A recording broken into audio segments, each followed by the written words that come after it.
The night air in Paris was thick with the scent of rain, and the dim glow of streetlights barely pierced the creeping fog. In a small apartment in the city's Latin Quarter, a man sat at his desk, his thin fingers tracing the spine of a well-worn book. Issei Sagawa had spent his life consumed by a hunger, an insatiable craving that had plagued him since childhood. But tonight, that hunger would finally be sated. Renée Hartevelt was everything Sagawa was not. She was radiant, intelligent, confident, a Dutch student at the Sorbonne, with a love for poetry and languages. To Sagawa, she was the embodiment of beauty, the kind of woman he had always desired, but could never truly possess. He had spent weeks convincing her of his harmlessness, drawing her into his world with poetry and promises of intellectual discourse. She trusted him. That trust would be her undoing. On June 11, 1981, Sagawa invited Renée to his apartment under the guise of studying German poetry together. She arrived unaware of the loaded rifle resting nearby. As she read aloud, her voice laced with the effortless grace of a woman who had never known fear, Sagawa raised the gun and pulled the trigger. The shot rang out, muffled by the heavy books and drapes surrounding them. A strange calm settled over Sagawa. His hands trembled, but not with regret. His hunger had guided him here, and now he would finally indulge. He reached for a knife and began to cut, tasting flesh for the first time.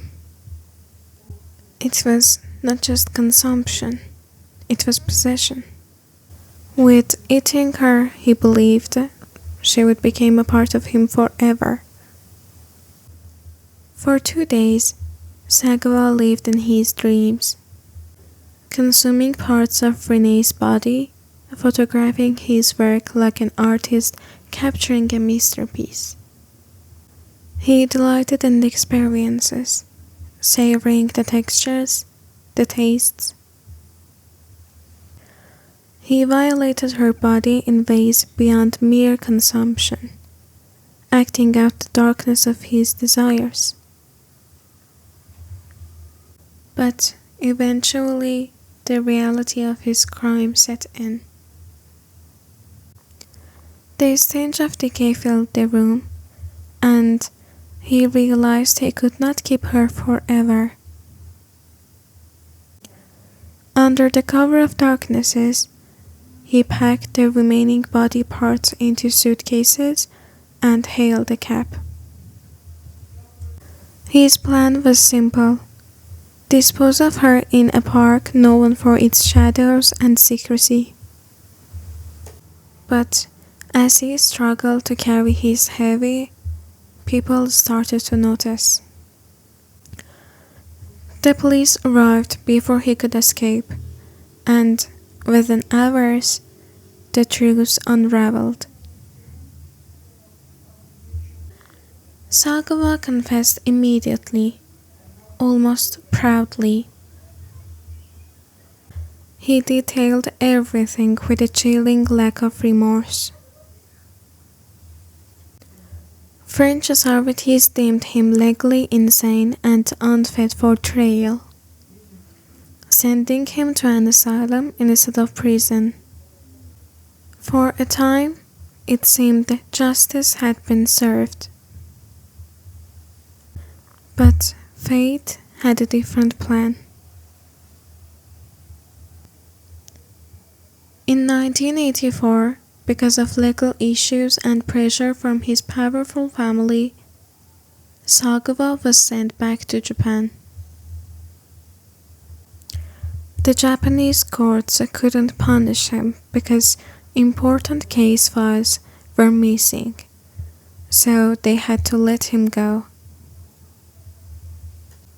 And so, a killer who not only admitted to his crime but even took pride in it was free to walk among people again. Sagawa became famous in the media. He wrote books about his crimes, gave interviews, and even acted in adult films, making money from the horror of what he had done. People were both disgusted and curious, turning him into a shocking kind of celebrity. But over time, people lost interest. He became lonely, poor, and sick. In the end, his body grew weak and thin. An ironic fate for a man who had once wanted nothing more than to eat others. In November 2022, at 73 years old, Issei Sagawa died. There was no big news, no attention, just a quiet end to a life that had once shocked the world. But his story, like a terrible hunger that controlled him, would never truly be forgotten.